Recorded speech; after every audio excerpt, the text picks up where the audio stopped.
బాలకోట గారు నమస్తే సార్. నమస్తే శ్రీకాంత్ గారు. బాలకోట గారు, మిమ్మల్ని చూడగానే ఉమ్, నాకు ఎప్పుడు గుర్తొచ్చేది అమరావతి సార్. అలాగే థ్యాంక్ యూ.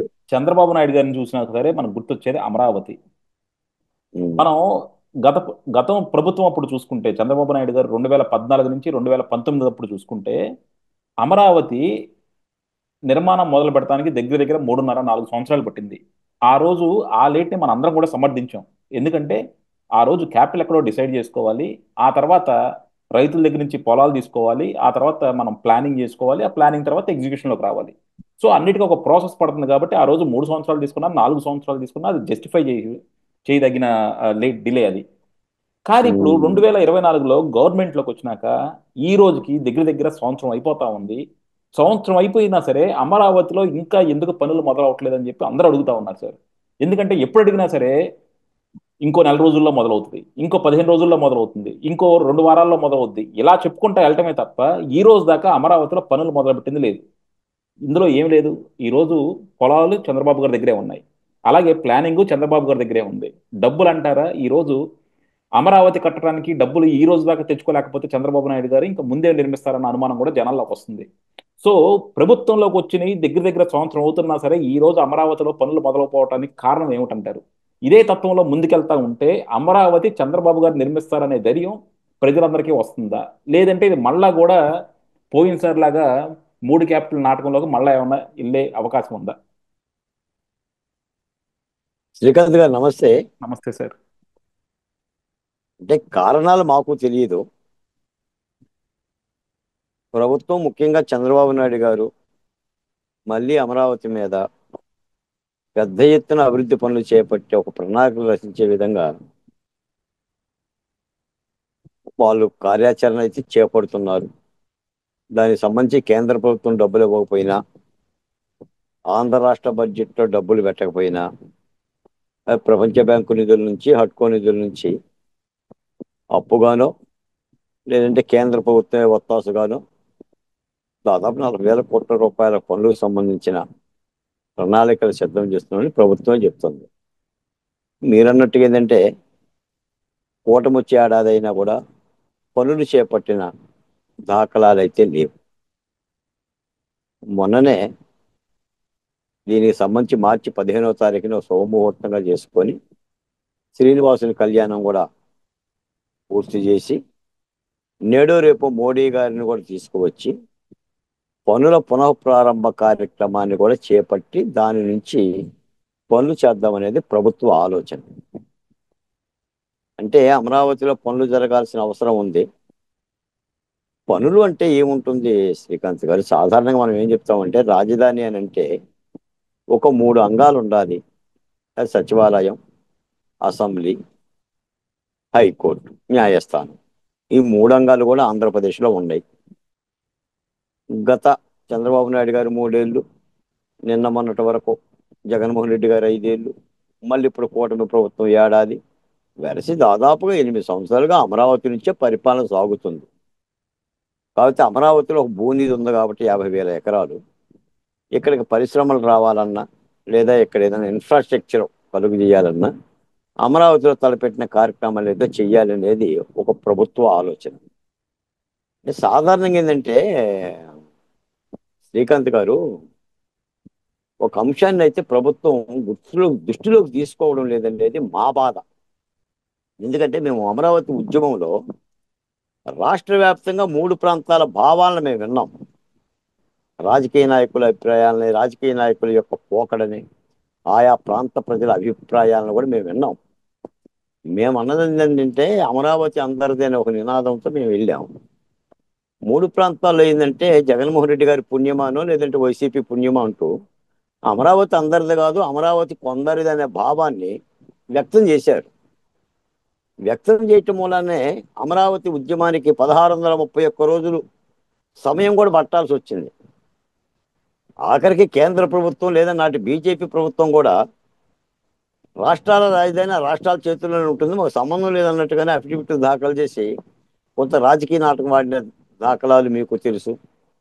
న్యాయస్థానాలు జోక్యం కలుగు చేసుకోవటం, కాస్త న్యాయస్థానాలు అమరావతి రాజధానిగా మీరు ఆల్రెడీ నిర్మాణం చేశారు, మీరు తీర్మానం చేశారు, మళ్ళీ 3 రాజధానులు పెట్టడం అంటే అది కుదరని పని. మళ్ళీ విభజన చట్టాన్ని సంపాదించడం అనే తీర్పుల నేపథ్యంలో అమరావతి యొక్క అడుగులు కాస్త స్థిరపడ్డాయి. నిజానికి ఏంటంటే జగన్మోహన్ రెడ్డి గారికి కోర్టులో కనుక అలాంటి తీర్పులు రాకుండా ఆయన విశాఖపట్నం వెళ్ళి ఉన్నట్టయితే మరి చాలా ఇబ్బంది జరిగేది అమరావతికి.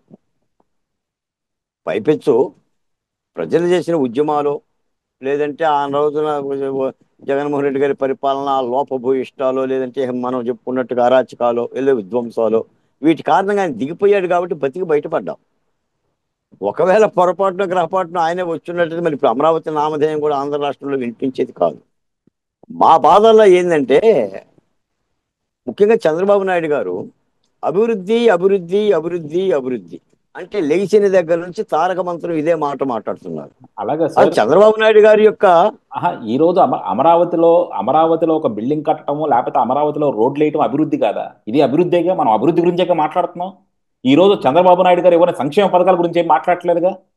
చంద్రబాబు గారికి ఎంతో ఇష్టమైన అభివృద్ధి గురించే, ఆ అభివృద్ధి కూడా ఎందుకు మొదలట్లేదు ఈ రోజు దాకానే కదా మనం మాట్లాడేది. ఇప్పుడు మీకు శ్రీకాంత్ గారు ప్రజా రాజధాని అమరావతిలో దాదాపు 50,000 ఎకరాలు సమీకరణ చేసింది ఎవరు? చంద్రబాబు నాయుడు గారే కదా.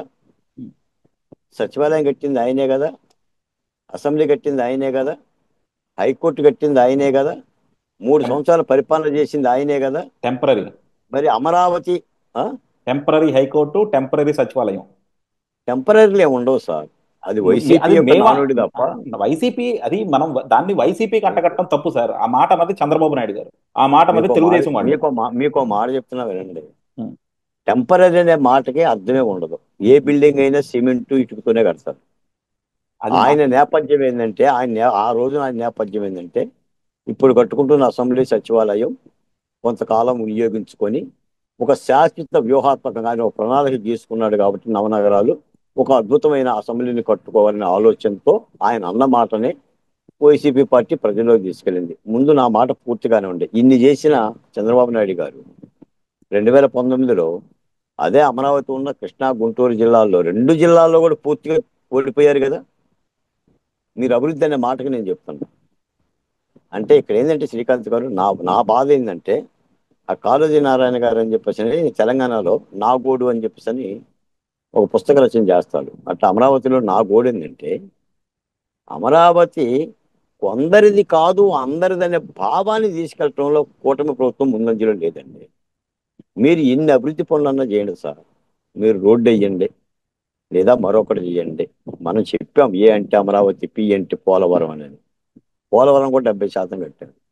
కానీ ఆ అమరావతి అనేది అందరిది. ఇప్పుడు మీకు జగన్మోహన్ రెడ్డి గారు చేసిన పని ఏంటంటే అసలు అమరావతిలో సోషల్ ఇన్బ్యాలెన్స్ ఉంది అని అన్నాడు. అంటే ఒక పెద్ద బండరాయి చేశాడు. అసలు అమరావతిలో ఇతర సామాజిక వర్గాలు లేవండి, వాళ్ళకి న్యాయం లేదండి, వాళ్ళని అరాచకాలు చేస్తున్నారు, వాళ్ళు దౌర్జన్యాలు చేస్తున్నారు, వాళ్ళ భూములు లాక్కున్నారని ఒక నిందేశాడు. ఇప్పుడు జగన్మోహన్ ఈ అమరావతి 5 ఏళ్ల విధ్వంసం తర్వాత, జగన్మోహన్ రెడ్డి గారి విధ్వంసం తర్వాత కూటమి ప్రభుత్వం ఏదైనా కొత్తగా నేర్చుకోవాలి కదండి. కొత్తగా నేర్చుకొని దానికి ఏమైనా చికిత్స చేయాలి కదా. మరి ఆ కోణం కూడా ఉండాలి కదా. ఇప్పుడు నిన్న కూడా ఏమన్నాడండి జగన్మోహన్ రెడ్డి గారు, మీరు ఆ ఫ్రీ బస్ ఇస్తే రాయలసీమ వాళ్ళు, రాయలసీమ ప్రాంత ప్రజలంతా కూడా ఏదో కడుతున్నారంట కదా అమరావతిలో, చూసొద్దాం అనుకుంటున్నాం. ఏదో కడుతున్నారంట కదా అంటే ఎంత వ్యాఖ్యానం. అంటే ఆయన ఇంకా ఆ భావంలో నుంచి పోలేదు. తర్వాత బొత్స సత్యనారాయణ గారు కూడా మొన్న కూడా శ్మశానం అని మాట్లాడిండు. ఇంకోటి ఎవడో ఎమ్మెల్సీ దాన్ని గోస్ట్ సిటీ అన్నాడు, అంటే దెయ్యాల నగరం అని మాట్లాడిండు. మాట్లాడుతూనే ఉన్నారు. మరి తర్వాత ఇంకా కొత్తగా అంశం ఏంటి? అసలు ఈ అమరావతి గెజిట్ నోటిఫికేషన్ ఉండాలి కేంద్ర ప్రభుత్వం ద్వారా, ఒక చట్టబద్ధమైన కంచె ఉండాలి. ఆ భద్రత లేకపోతే రేపొద్దున పరిస్థితి ఏమిటి అని ఈ భావాలన్నిటి కూడా ఫుల్ స్టాప్ పెట్టాలి కదండి. నేను ఆ మాట ఏంటంటే శ్రీకాంత్ గారు, అభివృద్ధి అనేది ఈ రోజు జరిగే పని, ఒక ఏడాదిలో జరిగే పని కాదండి. అది నిర్మాణాలు చేసినంత మాత్రాన, రహదారి వేసినంత మాత్రాన, ప్రాజెక్ట్ ఏదో బిల్డింగ్ లేపినంత మాత్రాన దాని మూలాన వచ్చే భావం ఏమి ఉండదండి. అసలు ఈ అమరావతి అందరిది అనే ఒక భావాన్ని మీకు ఒక మాట చెప్తానండి ఈ సందర్భంగా. ఆ చైనాలో విప్లవం జరిగింది. మావో సెట్టింగ్ విప్లవం విజయవంతం చేసిన తర్వాత అప్పటి ప్రభుత్వం మారిపోయి కార్మిక వర్గ ప్రభుత్వం వస్తే 100 పువ్వులు వికసించని 1000 ఆలోచన సంఘర్షించని అని చెప్పని ఒక సాంస్కృతిక విప్లవాన్ని, అంటే ప్రజల్లో ఆ చైతన్యాన్ని తీసుకురావడం కాదు, సాంస్కృతిక విప్లవ పునరుజ్జీవ కార్యక్రమం చేశాడు. నాకు తెలిసి నేను చెప్తున్నానంటే గత 5 ఏళ్ళు వైసీపీ పరిపాలన విధ్వంసం నాటి పాఠాలని గుణపాఠాలని కూటమి ప్రభుత్వం దృష్టిలో పెట్టుకొని అమరావతి మీద మళ్ళీ నిందపడకుండా ఇది అమరావతి కొందరిది కాదు అందరిది, రాష్ట్రానిది, అన్ని సామాజిక వర్గాలదనే భావం చేత ఒక సాంస్కృతిక పునరుజ్జీవ ఉద్యమం మాత్రం రాష్ట్ర అమరావతికి అవసరం అండి. లేకపోతే ఏమవుతుందంటే జగన్మోహన్ రెడ్డి గారి రాజకీయాల్లో ఉన్నంత వరకు అమరావతికి ప్రమాదమేనండి. ఎందుకంటే జగన్మోహన్ రెడ్డి గారి వైఖరి అది. జగన్మోహన్ రెడ్డి గారికి అమరావతి అని అంటే చంద్రబాబు నాయుడు గారు, బాలకోటకి అమరావతి అంటే రాష్ట్రం, అది ప్రజలకు సంబంధించింది. దానిని అలా చూపించడంలో కూటమి ప్రభుత్వం అయితే ఇప్పటికైతే ఒక్క చర్య కూడా లేదండి. ఒక్క చర్య కూడా లేదు. పనులు చేస్తుంది. ఓ పక్కేమో చట్టబద్ధమైన రక్షణకు సంబంధించిన చర్యలు లేవు. నేను ఆ మాట చెప్తాను శ్రీకాంత్ గారు, మీరు పంటేస్తున్నారు, విత్తనం చల్లారు, పంటేస్తున్నారు, పంట పెరుగుతుంది. చుట్టూ కంచి లేకపోతే ఎట్టండి? ఆ పంట చూడు బాలకోటయ్య గారు, ఎంత పచ్చగా ఉందో, ఎన్ని కంకులు వచ్చినాయో, ఎన్ని పూలు పూసినాయో, ఎన్ని కాయలు కాసినాయో మీరు చెప్తున్నారు. మరి చుట్టూ కంచి లేకపోతే పశువులు పడతాయి కదని నేను చెప్తున్నాను. మరి పశువులు పడుకోకుండా కంచేది? మొన్న పశువులు పడితేనే కదా అమరావతి అట్ట అయ్యింది. మొన్న పశువులు పడితేనే కదా అమరావతి అట్ట అయ్యింది. మరి అమరావతికి రక్షణ ఏది? అసలు దాని మీద ఏమన్నా మాట్లాడుతున్నారండి? ఆ సోషల్ ఇన్బ్యాలెన్స్ పదం మీద మాట్లాడుతున్నారండి? పోనీ అమరావతిలో ఆ సామాజిక వర్గాలకు సంబంధించిన గౌరవం ఏమైనా ఉందండి? నేను అడుగుతున్నాను శ్రీకాంత్ గారు. ఇదిగో ఈ అమరావతిలో ఇంకో ఒక ఎస్సీ ఉన్నాడు, ఒక ఎస్టీ ఉన్నాడు, ఒక బీసీ ఉన్నాడు, ఇదిగో వీని గౌరవిస్తున్నాం, ఇదిగో ఇటు భూమి ఇచ్చాడు. ప్రభుత్వం ఎక్కడ చెప్తుందండి? ఓ పరుగులు ఎత్తుతుంది. 40,000 కోట్లు, 11,000 కోట్లు, మళ్ళీ ఇప్పుడు నవనగరాలు అంటున్నారు, మళ్ళీ 1,00,000 కోట్లు అంటున్నారు. వాళ్ళు ఏమంటున్నారు? రాష్ట్ర బడ్జెట్ అంతా తీసుకెళ్ళి అమరావతికి పెడుతున్నారు, వాళ్ళు ప్రచారం చేస్తున్నారు. నిజానికి బడ్జెట్లో రూపాయి పెట్టలేదు. మరి ఈ ఈ ఈ ఈ ఈ యొక్క తేడాని అంటే నేను అనేది ఏంటంటేనండి, అసమానతలు సార్. ఇప్పుడు ఎటు కూడా ఏంటంటే, ఇప్పుడు అది వైసీపీ పార్టీ కావచ్చు, మరో పార్టీ కావచ్చు, అధికార పార్టీ మీద నిప్పులు పోయాలంటే, ఓడించాలంటే దాన్ని తిప్పి చూపించాలి. అంటే వక్రీకరించి చూపించాలి. ఇప్పుడు అమరావతిని మళ్ళీ వక్రీకరించాలి. వక్రీకరించాలండి. వక్రీకరించే పోనీ గతంలో కూడా వక్రీకరించారు. అందుకని ఇది నా అమరావతి, ఇది రాష్ట్రానికి సంబంధించిన అమరావతి, అమరావతి మీద నిందల పాలు ఎవరు చెయ్యకూడదు అనే భావన రాష్ట్ర ప్రజల్లో ఉంటేనే జగన్మోహన్ రెడ్డి గారు మళ్ళీ దాని జోలికి పోడండి. మీకు తెలుసో లేదో, ఎప్పటికీ ఏడాది అయిందండి వైసీపీ పరిపాలన. వైసీపీ పార్టీ ఎన్నికల్లో ఓడిపోయి ఏడాది అయింది.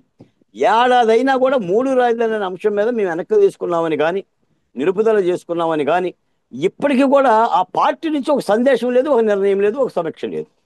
మరి ఎలా అనుకుంటామండి? ఇప్పుడు ఇది ప్రజాస్వామ్యం కదా శ్రీకాంత్ గారు. రేపు జగన్మోహన్ రెడ్డి ఇప్పుడు తెలుగుదేశం వాళ్ళు కనిపించండి, మళ్ళీ వైసీపీ పార్టీ రాదు, లేదా బుట్టదాఖలు అయిపోద్ది, లేదా ఊరు విడిచిపెట్టి వెళ్ళిపోద్ది అంటుంటారు. ఎలా సాధ్యం అది? ఇప్పుడు జాతకాలు చెప్పలేరు కదా ప్రజాస్వామ్యంలో. జాతకాలు చెప్పలేము కదండి. కొన్ని కోట్ల మంది వేసే ఓట్లు. ఇప్పుడు ప్రధానంగా ఇప్పుడు ఇక్కడ కూటమి పార్టీకి ప్రతిపక్ష పార్టీ ఎవరు? ప్రతిపక్ష హోదా లేకపోయినా కూడా వైసీపీ పార్టీనే కదా. అది ఉనికిలోనే ఉంది కదా.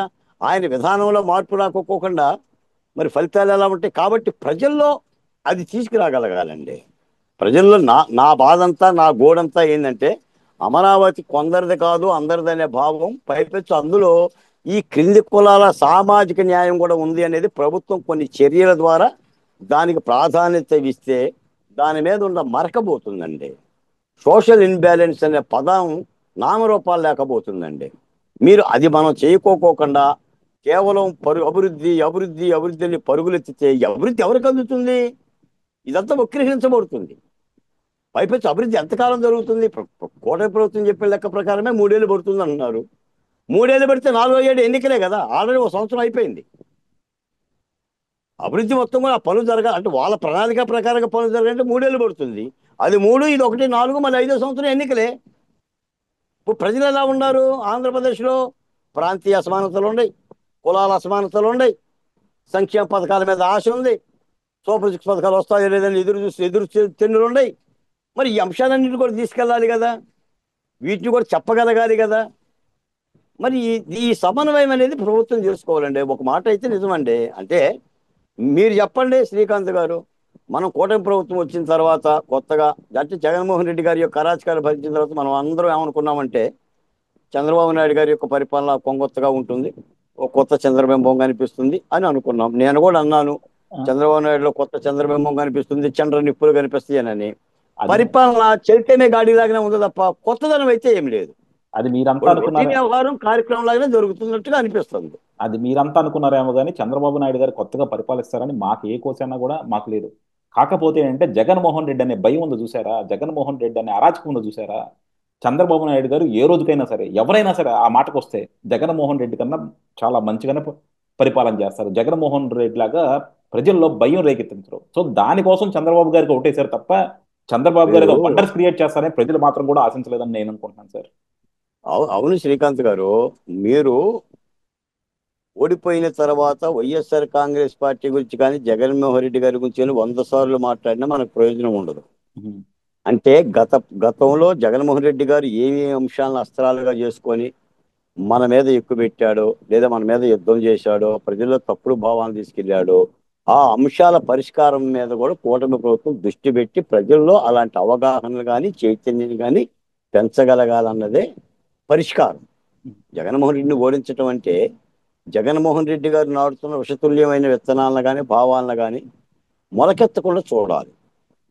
రేపు అమరావతి ఒక ప్రధానమైన అంశం అండి. రేపు పొద్దున ఆయన అంటాడు, మళ్ళీ అమరావతికి 1,00,00,000 రూపాయలు పెట్టారు, మళ్ళీ అక్కడ చంద్రబాబు నాయుడు గారి మనుషులే బాగుపడ్డారు, నారాయణ గారు కుప్పలు తెప్పలుగా డబ్బులు వెనకేసుకున్నాడు అంటాడండి రేపు పొద్దున.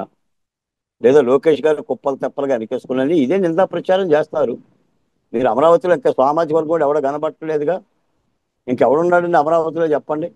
అమరావతి ఉద్యోగం చేసిన మాలాంటి వాళ్ళం కూడా రహదారుల మీద ఉన్నాం కదా. మరి ఏ సందేశం పోతుంది, ఏ సంకేతం పోతుంది? ఓ పాపం ఉన్న వాళ్ళందరూ కూడా వాళ్ళు హ్యాపీగా ఉండాలనే భావన పోతుంది తప్ప ప్రజల్లో ఇదిగో ఈ కులాన్ని దగ్గర తీసుకున్నారు, ఈ కులాన్ని ఆ గౌరవించారు, ఇదిగో ఈ కుల సామాజిక వర్గానికి ఒక బాధ్యత ఇచ్చారు, ఇదేం లేదు కండి. మా పార్టీ మా కార్యకర్తలు, మా పార్టీ మా కార్యకర్తలు మీరు త్యాగాలు చేశారు. ఆ త్యాగాలు చేసిన వాళ్ళకు కూడా పెద్దగా ఏం లేవు కదండి. మొన్న ఎమ్మెల్సీ మనం అనకూడదు కానీ మనం ఎమ్మెల్సీ సీట్లు చూసాం. ఎమ్మెల్సీ సీట్లు చూస్తే ఏమైంది? త్యాగాలు చేసిన వాళ్ళు కూడా లేరు కదా, త్యాగాలు చేయని వాళ్ళకి కదా ఎమ్మెల్సీలు వచ్చింది. ఉహు. అవన్నీ మనం చూస్తున్నాం కదా. అంటే ప్రతి అంశం కూడా రికార్డు అవుతుంది శ్రీకాంత్ గారు. ప్రభుత్వం అంటే మనం కోరుకునేదంటే, నాకు తెలిసి ఇప్పటికీ చంద్రబాబు నాయుడు గారు ఏదైనా కొత్త పరిపాలనా విధానాలు చేపట్టాలండి, కొత్త ఆలోచనలు రావాలండి. లోకేష్ గారు కూడా ఆ దిశగా అడుగులు వేయాలండి. అదే తప్ప ఇక అదే తరహా అంటే అభివృద్ధి చెయ్యాలి. అభివృద్ధి ఒక టైంలో అయ్యేది కాదండి. ఒక గడియకో, ఒక గంటకో, ఒక రోజుకో, ఒక ఏడాదికో అయ్యే పనులు కావు. మరి వీటన్నిటిని మరి వాళ్ళు ఏం పరిగణనలో తీసుకుంటారంటే నాకు తెలియదు కానీ ఈ అమరావతి మీద మాత్రం అలాంటి యొక్క చర్యలు తీసుకోవాలి. రేపు పొద్దున మోడీ గారు వస్తే ఆ మోడీ గారి నుంచి కూడా అమరావతికి సంబంధించిన చట్టబద్ధమైన రక్షణ కార్యక్రమాలను కూడా చేపట్టాల్సిన అవసరం అయితే ఉందండి. Okay, thank you sir, thank you very much అండి.